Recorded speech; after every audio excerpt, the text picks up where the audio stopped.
Welcome, everyone, to this first of 3 episodes today on Talented Universe on the NDB Media Network.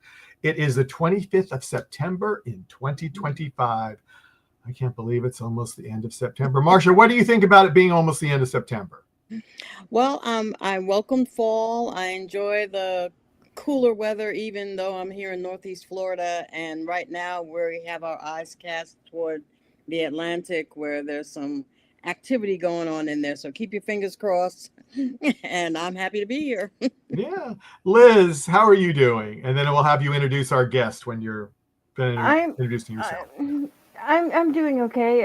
It is mildly cooler, but still very warm. But it's incredibly humid and muggy, so it's like ugh. So I'd rather be up towards your area, where at least it's just straight either cool or hot, one way or the other. Yeah, that is true.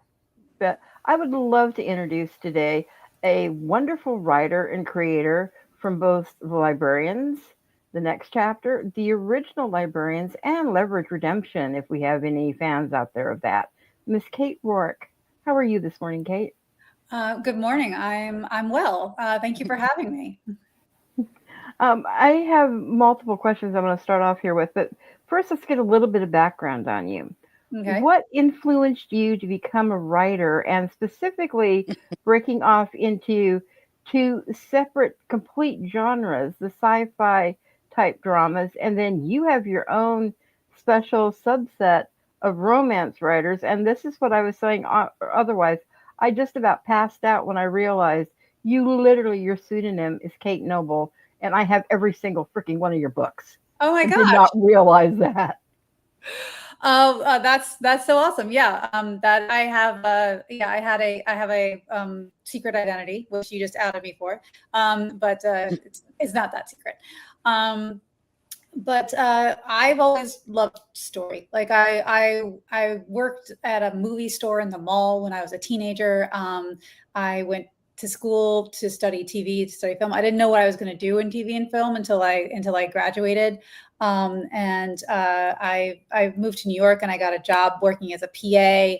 And then I worked my way up from PA ship to script coordinator. I just really loved being in the realm of stories. And then I got a chance to pitch an episode and then write an episode of the TV show I was working on at the time, which was Law and Order: Criminal Intent. And that's how I started my career. And at the same time, I was also on the side to keep myself entertained and from going broke because writing is free. I wrote a novel, a romance novel, because I've always read those too. I managed to get that published. And so I found out that I was becoming a novelist and becoming a TV writer kind of in the same month of time.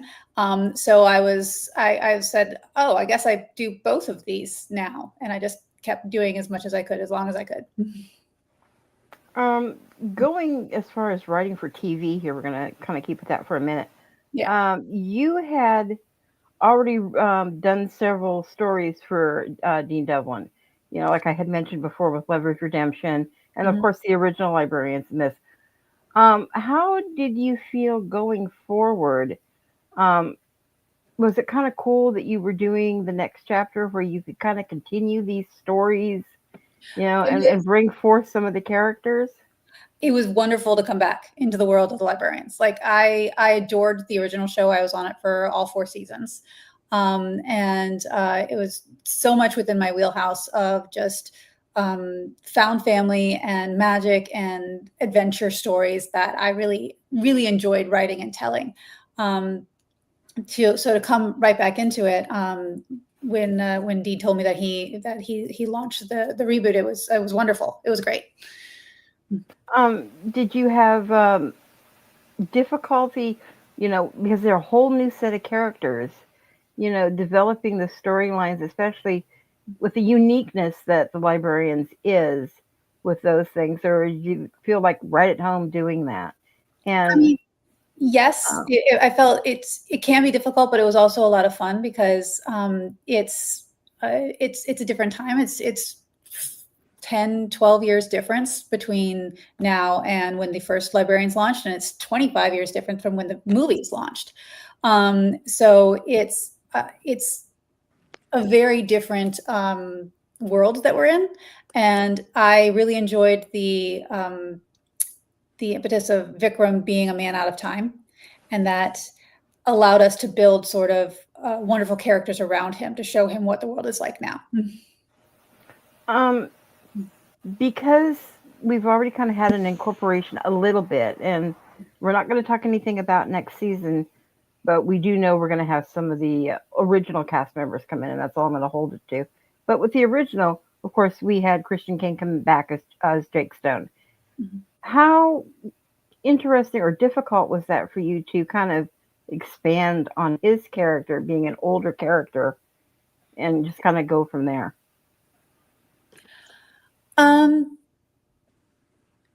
I wouldn't say it was difficult, but it's a fun. John Rogers, who was on the original and on Librarians as well, he's a wonderful writer, and he's always said, "Don't look at it as a challenge. Look at it as an opportunity." So this is more of a writer's opportunity to think about what the last 10 years of Stone's life has been like. How has he grown as a librarian? What is he now? What's his role now? He's more of a senior statesman now. And he's seen it all and done it all twice. So nothing really phases him. But Vikram coming back from the past and having to live now phases him. And it's really fun to play that frustration, because Christian's very, very, very funny. Yes. And to watch him play that against Vikram is a lot of fun. Oh, it really is. You know, it was such a pleasure to see, you know, kind of I wouldn't say reunion of cast members, but it was really cool kind of to see these characters that we already had known and built up such a love for make a reappearance. And I really appreciated that. And I have a ton more questions for you, but I am going to throw it to Marcia for right at the moment. Yeah, thank you. Michael, did we get the question that you? Yes, I threw it out. Okay, I just wanted to make sure. Yeah. Hi, Kate. Hi, Marcia. I am also very excited to see you here for a few reasons, but I wanted to start with your bio that I read, pointed out about your hair, and yes, so is that often a topic? It's kind of like, I mean, my hair, it's pretty stand out in terms of a feature, so it tends to be the question I get asked more often. I understand your feeling. I get a lot of questions about. I have dreadlocks and they're pretty long, and I get a lot of questions about that too. But that kind of shows me your personality of humor and kind of directness and just having fun with things. I noticed you have a Librarians poster, the next chapter. Right yes. there. Now, I made Dean dig it out of a closet and send it to me because I was like, I need a poster. I need wall art. That's great. And I wanted to delve back into a little bit of your more of your background. I noticed that you had spent some time in New York. I was born and raised in New York, so I'm always interested in people's experiences in the Big Apple. And so you went to school, was it Syracuse or? Yeah. And which is not in New York City, right. but it qualifies as being in the state. But they have a wonderful communication school at Syracuse. And I've majored in television. Can you believe that? It's an actual major. And when I graduated, I moved to New York City and managed to get a job as a PA, like I said, and then worked my way up from there. But my experience of New York City was wonderful. But I was there in my 20s. And I find that it's great. New York is great if you're young or you're rich. And by the time I left to move to Los Angeles, all of my friends were going through their own transition processes. They were moving to the suburbs. They were getting married. They were having kids, kind of thing. So it was a natural transition point for me to move away from it. But I love New York. I go back as often as I can to go to the theater and see plays and see shows and just be amongst people. Well, being young and in New York, and of course the theater, and your, writing and media. Do you remember the first, one of the first Broadway shows that you saw? That I ever saw? I took French in high school, and I was a member of the French club solely because I grew up in Maryland. Once a year, they took a 5-hour bus trip to New York City to go see Les Mis. So that is the only reason I was in French club. But my parents were very, anytime any show came to tour, Baltimore or Washington, D.C. or whatnot, we would end up going to see that. So I saw a lot of shows that way, on regional tours. But I remember seeing, Les Mis. I remember seeing Wicked when I lived in New York, when I was young, and like I saw it with the original cast, and now it just feels amazing that I got to experience it with the original cast. But yeah, as much as I possibly can, I would sit in a darkened theater forever. We were talking with another actor, and he collected his playbills, which I do too. I keep all my playbills just to go. So do back. I. I've got the books. Do you have the books? That is it's so nice to be able to go back and read it's sort of a time capsule of the time that we went to see the play. Yeah. I flipped through them the other day. I was like, oh, The Drowsy Chaperone. I remember that one. That was so great, and things like that. Awesome. And now I also understand that you had a connection with the Woody Allen project. Was that while you were in New York, or? That was my very first job in New York City. I was a office PA. That was the job that I first got when I moved there. And it was just I was the person that went and got the lunches and answered the phone at reception, and I was the gopher in the office. That was my whole experience. I never stepped foot on set. I've never met the man, but that's what I did. Wow. Well, that alone is something that, if you have it on your resume, you go, oh, Woody Allen project. Well, that's pretty good. That's pretty cool. And so moving. Oh, one more thing about your background. You worked on The Bear in the Big Blue House, which was a favorite of my granddaughter, and we actually went to see it when it toured. So, what was it like to work on a children's show like that? It was very different, but what was interesting is that was my first experience in a writer's room. I was the writer's PA. So I was doing the thing where you ordered lunches and everything, but I was doing that specifically for the writers. So I got to sort of via osmosis and just be in their presence and learn how a room flows, how writers work together. I got to read the scripts and proofread them before anybody else did. Like I felt like much more integral process, and that was one of the main things that made me fall in love with writing television as a job, as a process. That brought back some memories of that. So did you see the giant fuzzy guy, the bear? Yeah, I went down on set for that. Yeah. Twitter was the name of the mouse, wasn't it? Previous to the existence of Twitter. Yeah, the little. Yep. Remember all those guys. So, and jumping to why a lot of our viewers are here is the Librarians: The Next Chapter, which we have been having so much fun with this season. And you have had several different roles, but also writer, co-producer. And so there is a story, there is a writer's room that we understand.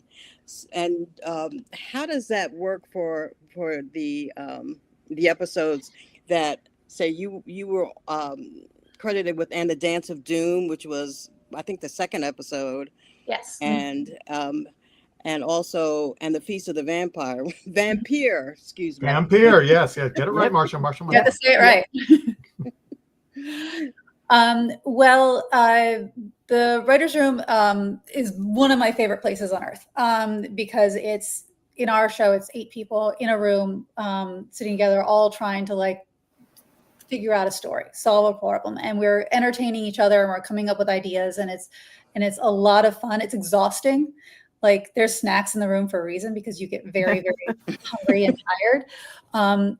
But I have the unique position, and honestly, it's a privilege, is that I actually am not based in Los Angeles anymore.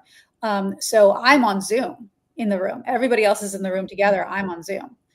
You're the one. I'm the one. Yes. It's me. We were wondering who it was. Yes. Mm-hmm. And it's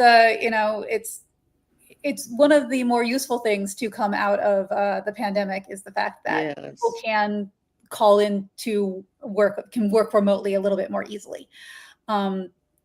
And luckily, Dean is very generous and allows me to work from afar. But I do come and fly into Los Angeles and whenever I need to, for a few weeks at a time, usually specifically to be in the room to break the episodes that I'll be writing. And what it is you sit down together, you say, all right, these are the beats. This is the area of the world that we want to live in. This is the area of Belgrade that we want to go to. So let's talk about how we can build a story around this. And you throw out ideas, you blue sky, just grand vision ideas. And it sort of you sort of start to narrow your focus as you start to agree on what the story will be, and what will you really start to feel passionate about as the writer. And then you take that and you break that down into scenes, you break that down into acts. And then once you have it all up on cards on a board, you take that home and you write the outline. And then once you've written the outline, you get notes from your showrunner and anybody else who has notes to give. And then you incorporate those notes, and then you write the script, and then you go through the whole note process again, and then that's how scripts come into existence. Mm-hmm. And and the Dance of Doom was one of the earliest episodes, and they set the table for the rest of the series. So in my mind, those kinds of early episodes are really important to capture the viewer. Right. Well, it was the second episode up. And what's interesting is that the pilot sets up who the characters are and how this is going to move forward. But the second episode, you have to sort of deepen the relationships and figure out how these characters are going to interact together moving forward. Mm-hmm. So we had, Connor and Lysa. They have very different takes on work, on how workflow should happen, and that they were sort of conflicting in that regard. Vikram is just a... just completely fish out of water as much as possible, and him trying to integrate himself into and not give himself away is half the fun with him. And Charlie has more depth than we are led to believe, as somebody who's just a guardian, just a fighter. She's got more to her than that, and these are the things that you learn. And I got to essentially introduce Mrs. Astalot as a member of our team. A favorite. And the fact that she's known Vikram for so long is very interesting, because you can see the backplay there. She's like this older sister who gives him a good talking to when he needs it. And that was a lot of fun to build. Mm-hmm. I'm going to go to Michael. Yeah, thank you. Got a question in the chat room. And this is from Justin Fields. What's one piece of advice you've been given by another writer that you would give to future writers because it really stuck with you? Whether the advice giver, it was sweet or harsh, but it was honest. Is there anything that stands out to you in your experience with talking with other writers? I mean, the best piece of advice, I don't know if it was actually something that was ever like directly said to me, or if I read it, but it's that you can fix a bad page, you can't fix a blank one. So Yeah. just write it. It will be bad, but just get it down on the page and move on from that point in time. Just get it. You can fix it after it's written. But yeah, that one's always sort of like, all right, when you're dithering and you're just being like, oh, I don't know if I should do this, I should do that. Just write it. Just get it written. Yeah, and Linda says, "Good morning, Kate." So I just Good morning. throw that up quick. And I debated, but Justin says you have more beautiful hair than Marilyn Monroe. Thank you. So there you go. Now there's a couple other questions, but I wanted to. I have two questions. I had one I told you I was going to ask you, but then another one came up. Mm-hmm. Now I think you're being cheated in the writer's room because you're virtual. You're missing out on all the treats that they get. I miss the snacks. I do. I miss the free lunch. Now, how do you deal with that? Do you call up Dean and say, Dean, please send me these snacks for the next week or two? Is that what you do? Or is there something else that you deal with? No, I take virtual. that as part of my I take the fact that I get to work from remotely as part of the payment for being So do you supply your own snacks, or do you go without snacks because you want to be a team player and and only use the snacks that are in LA? Oh, yeah, I've got a drawer full of Halloween candy right now. Like that. Oh, there you go. Okay, yeah, I can relate to that.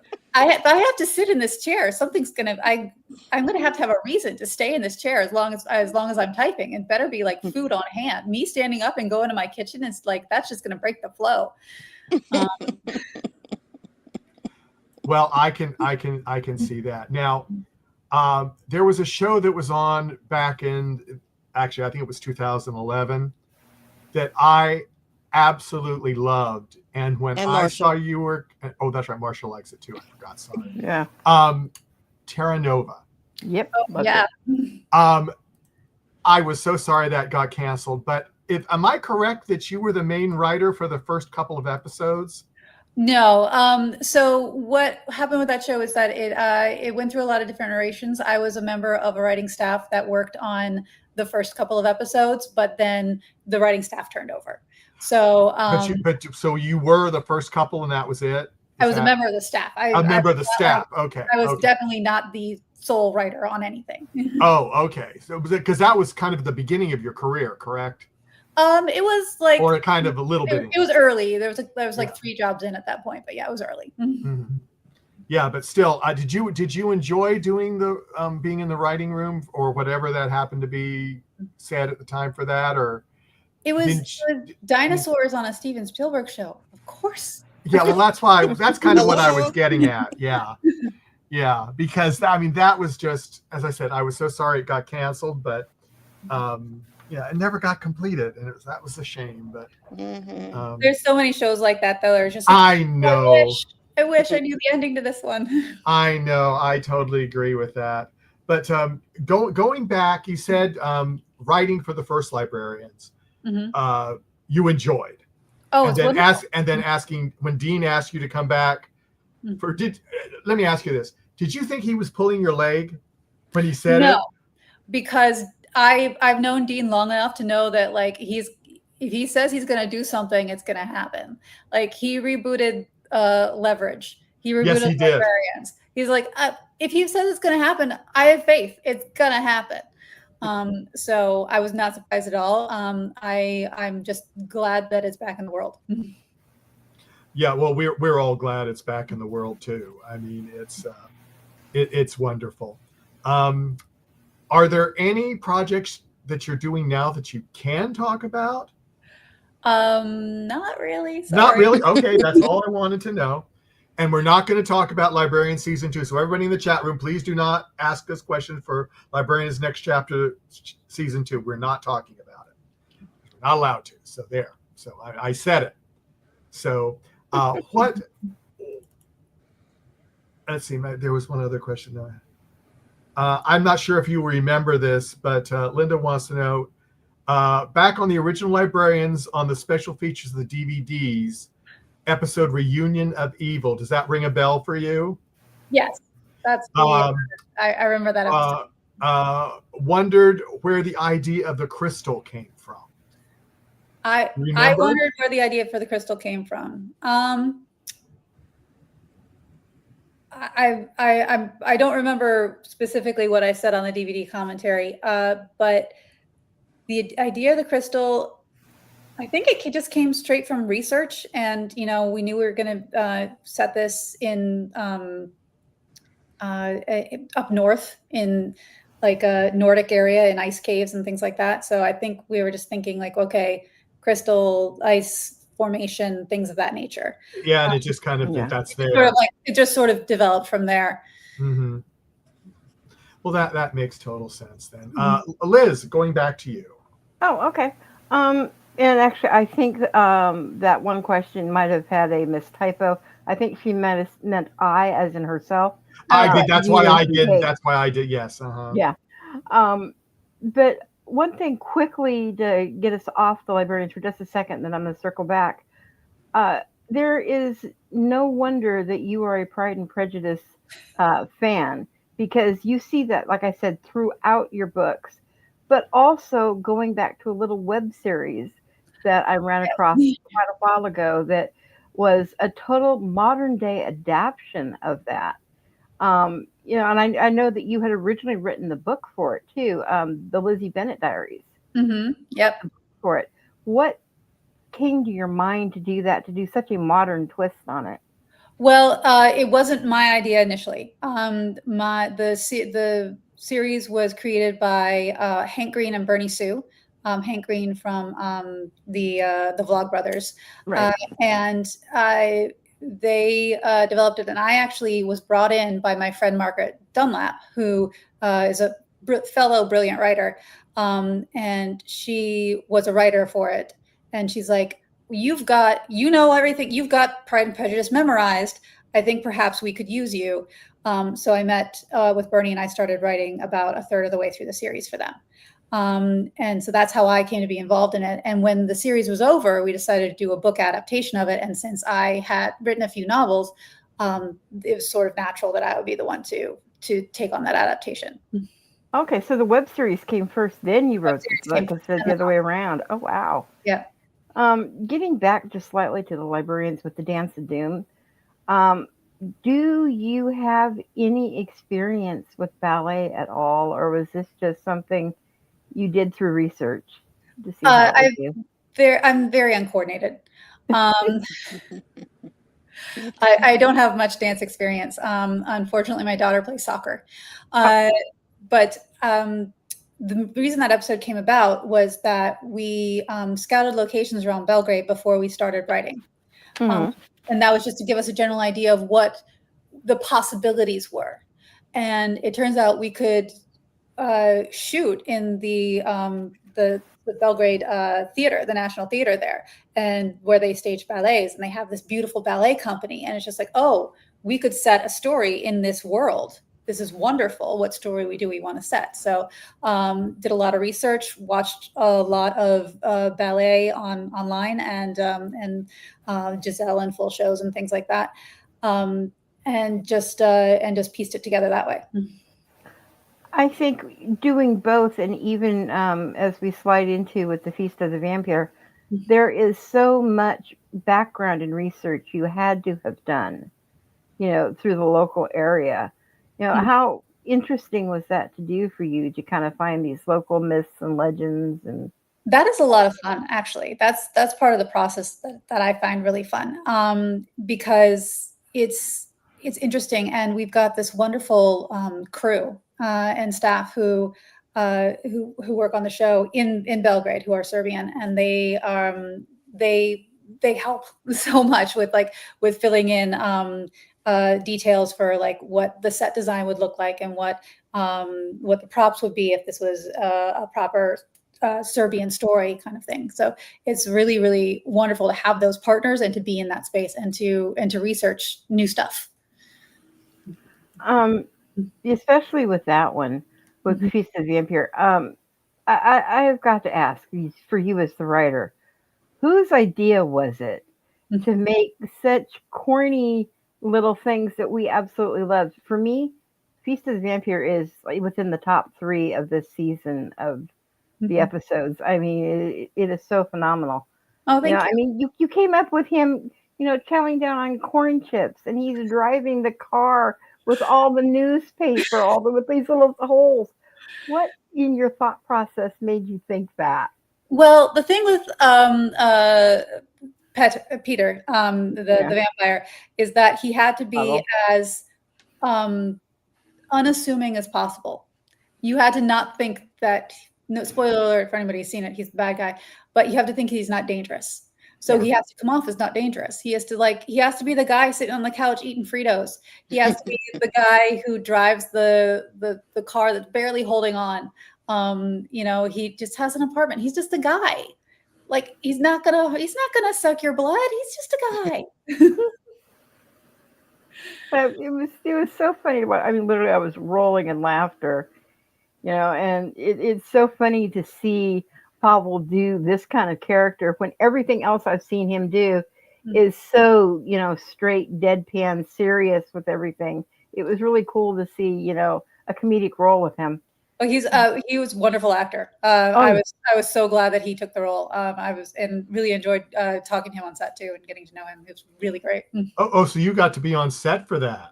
Yes, Oh, how writers cool! writers Cool. travel as much as possible to be on set for their episodes right. because it is we're so very useful to Yeah. be able to be there to just answer questions immediately and not have to call where there's a 9-hour time difference and try and get an answer and have a email exchange in a meeting when you can just be there and answer questions and make adjustments as necessary.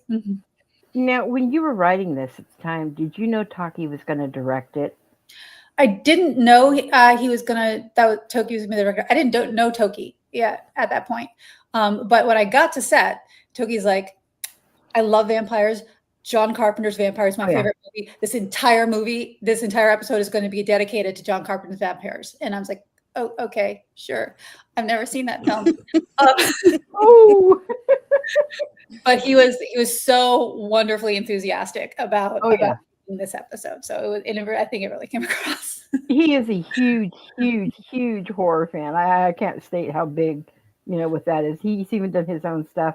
And, to see him make the cameo in it was like literally the cherry on top with this. Yeah. So Mhm. I was really wondering if you had some collaboration with him or knew beforehand and kind of knew his background going into it and kind of wrote towards that. No, I didn't, but Dean did. And Dean said, well, if this is going to be the vampire episode, I think we should we should slot it in with Toki as the director. So that is, that's That's part how of it happened. yeah.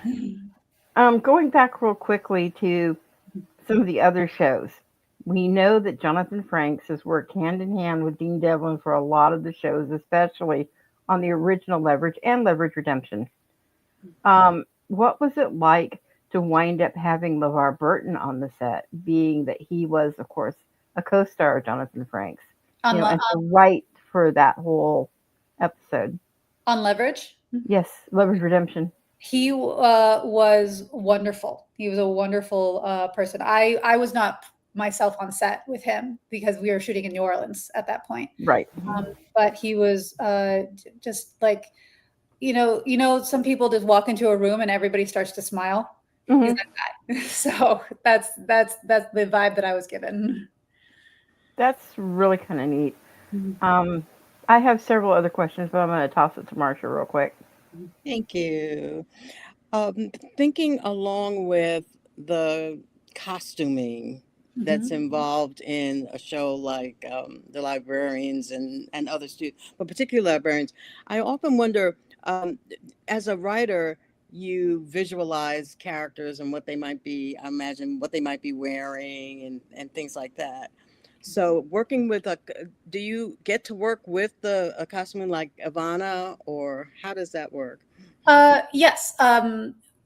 The cost we as the writers write things that are in the script that would be important to the story. Like let's say they have to wear hazmat suits for some reason, and the costumers obviously find that. But the costumers actually work very much with the writers initially when the pilot was built, and then with the actors to help build the characters.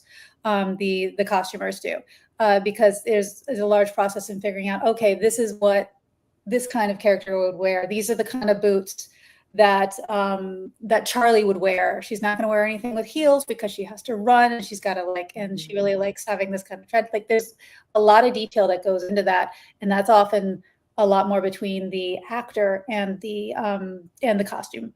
And as the writer, seeing that helps inform how you write the character, seeing how and working with the actors and who they imagine the character to be and who they interpret the character as. And after an episode or two or a few episodes, like, you really start to get a feel for who these characters are and how they present themselves and how they walk through the world and the kinds of things that they would say and what they would do with a certain situation. Mm-hmm. So, for instance, we've had Callum on the show, and we talked about how he works with the long coats and things that he wears, and how it becomes part of his character. Well, it's an important part of his character. So I appreciate hearing how the two kind of mesh and work and flow together, and maybe even develop across season one. There are little tweaks that I noticed that that happen. Of course, Vikram gets to wear a lot of different crazy things, and so as far as a writer, when you put in certain things that he has to have, and have you ever thought, well, how are they going to make this happen through costuming, or do you just go for it and say, well, I know they're talented and they'll make it happen? I mean, I come from this more of the school of thought, like, they're insanely talented. I don't know how they're going to pull this off, but they have every single time. And and more often than not, I'm just wowed by, like, oh my God, you can do that. We can do that. That's amazing. I can write to that as opposed to having to write around it. Kind of thing. Yeah, it has enhanced my enjoyment of the show, and I had not watched the original Librarians, so this is a nod to the skill that you have as a team and writers, that someone like me came into this world and now I'm part of it too. That's wonderful. You can join at any point. You can be part of the whole Librarians universe at any point. And I have actually started now. I'm starting from the beginning with the first movie, and I'm gonna. So by the time that season 2 starts, I'm gonna have watched everything. So so thank you for that. But going back, you have been involved in some innovative media developments. I heard a term, transmedia, which I'd never heard before. Yes, that was the Lizzie Bennet Diaries, that show, as well as another show I worked on, Emma Approved, which is Emma. They're transmedia stories. So there are stories told across different forms of media. So the main story was told via YouTube, via videos, vlogs, but there was also narrative that was happening on Twitter. There's also narrative that was happening on Instagram, and they were all part of the same story. They were all built together. And the Lizzie Bennet Diaries actually won an Emmy for transmedia. Yes. So that was pretty cool. I still don't understand it, really. I'm a little bit older, so and I watched part of it so I could get a feel for what the whole concept was. But even the community became a part of the whole story. Was that? Yes, that is sort of what happens when the story was told partially through social media. You can interact with social media. The fans can interact with these characters like that they are, and you can they can interact back. So that was something that did happen with Lizzie Bennet. Is that, like, if you texted Lizzie or tweeted at Lizzie or Lydia, theoretically they could tweet back at you. You could have in character. In character, yes. And some viewers actually became part of the story. Is that Sort of, yes, sort a of? little bit. Hmm. So there was a plot point where Lydia's in trouble, and there was a moment where the fans thought that, oh, perhaps it's up to us to save her, and us to initiate a sort of digital coup and take down a website. And we actually had to break character. Jay Bushman, who was another writer and a wonderful, brilliant transmedia guy, said, "Hey guys, actually, we need you for the narrative of the story to not do that. So if you could just." I had to peek out from behind the curtain and go quickly back, really quick. So was that it's a very interesting thing. I know it was probably about a dozen years ago. So it's been a Yeah, while it was now. 2012, so yeah, 13-ish Mhm. years ago.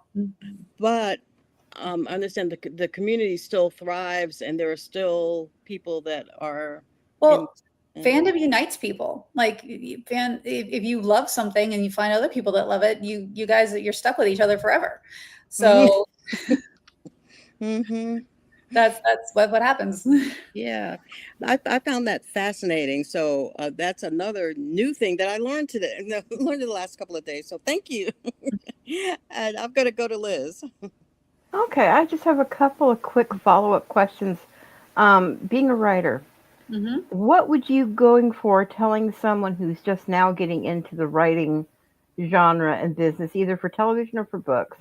What would you tell them to do to become a writer, or give them certain tips? Well, I'm not the person to come to for business advice. So if you're asking like how to like set up an LLC or if, No, just how to get into writing. but when it just comes to writing, I mean, write the story that you want to read. Write the story that you want to see on the screen. Write the one that you want to tell.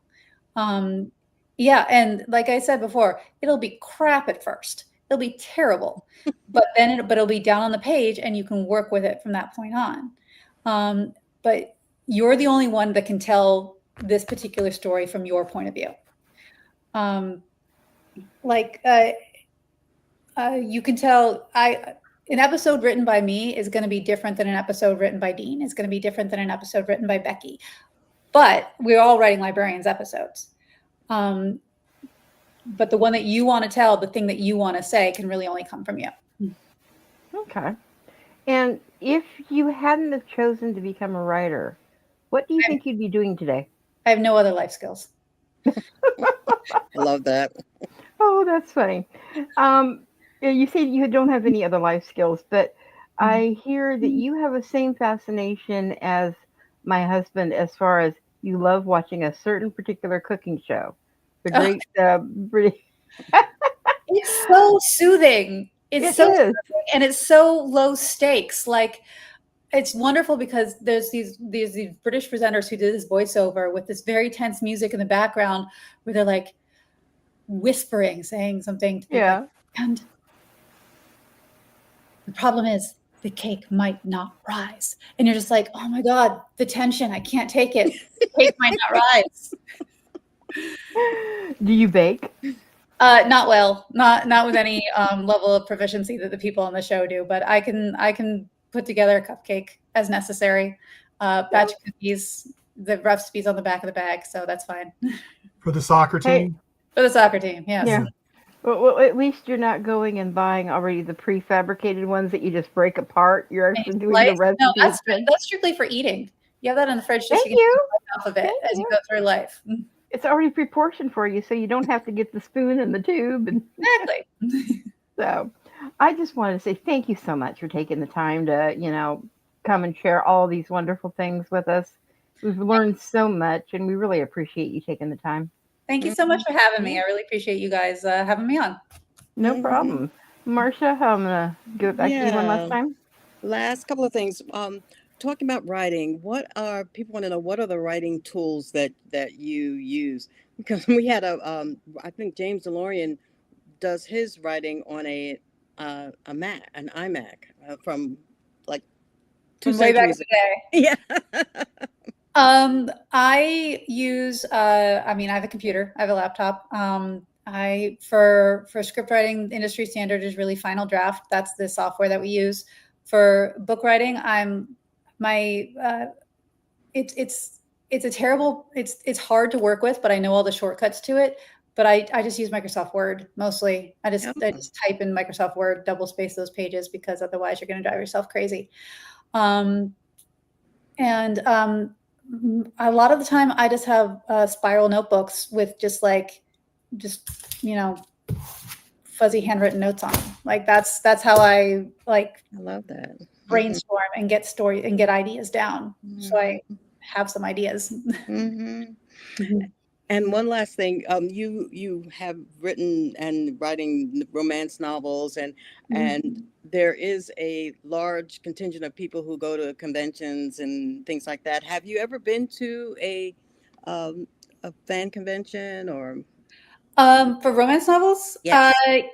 Yes. I mean, I've been to a couple of industry conventions in the past, a long time ago. And I think I went to one fan convention that was sort of fan convention-y. It had a day that was open to fans. But yeah, it was fun. It was a lot of fun. There was some very, very toned athletic men walking around without shirts, if I recall correctly. And as my last thing, thank you for being here. And we hope to see you at maybe a live event sometime in the near future. That would be a lot of fun. There's a lot to talk about. That would be super fun. Thank you, Michael. Yeah. We had a question in the chat room, but I'm just not sure that I can't remember what episode it was. It was, I'll just say it before I put it up. The episode when Vikram was dancing on the stairs, and they want to know if you wrote that one. I didn't. No, I didn't think so. But I'll throw it up. But it was like I didn't think you did, and I sadly know that you wouldn't even know how they picked the music. So, but I just want to acknowledge that Linda's, thought maybe you had written that, but I didn't think you had. But I just wanted to make sure. I think that's Becky's episode. That might be, yeah. Yeah, but it's like, but I know you were all in the writing room when you were discussing them, so you might have discussed something in that. But you weren't the one that did the final draft of that episode. So that's right. Yeah, but yeah, it's interesting how that works. Do you have any advice for anybody that would like to get into writing in the industry? Scare them away, tell them try it out, or anything, any piece of advice? Or I mean, it's not for the faint of heart. You gotta it runs on hope and sweat, and you just have to write the words. If you're writing words, you are 85% of the way there. Yeah, that's the best advice I can give, is just write stuff down. Write the stories that you want to see. And then see what happens. And then and go from there. Have a backup plan. I was pre-med as my backup plan. That was not. There you go. That was not gonna work out. But hey, you had a backup plan. That's the thing. Oh, I can see her in a little white coat. You can see what, Liz? I can see her in a little white coat and a stethoscope. And but people would have died. It would not have done well. So is that going to be your next project? You're going to write a show about not being a doctor. Not being a doctor, and you shouldn't have done it, and you kill everybody off in the episodes. And that'd be a really short show. Everybody's dead. Yeah, well, it would be a quick run show. That's the truth. But well, she could live out her fantasies as becoming, in something in the medical field, and write for the Pit or something, considering it's Noah Wiley's show. Oh, that's true. I love the Pit. It was so great. I'm so glad for Noah. Yeah. Yeah, that is a good thing. But and I just like to close by saying again, like echoing everyone else, thank you so much for coming. We hope to see an episode of yours in season 2 or other projects that you're not allowed to talk about right now. We'd love to have you back when you can talk about those, if you'd like to grace us with your presence at that point in time. Yes, okay. Indeed. And for Librarians fans, we do have the director who we were talking about, Taki, who's going to be on with us on Sunday. 2 p.m. Eastern Time, 11 a.m. Pacific Time. And if you are still in Serbia, it's 8 p.m. Serbian Time. So on that note, everyone take care, and we will talk to you later. See you on the network. Bye-bye. Bye. Bye.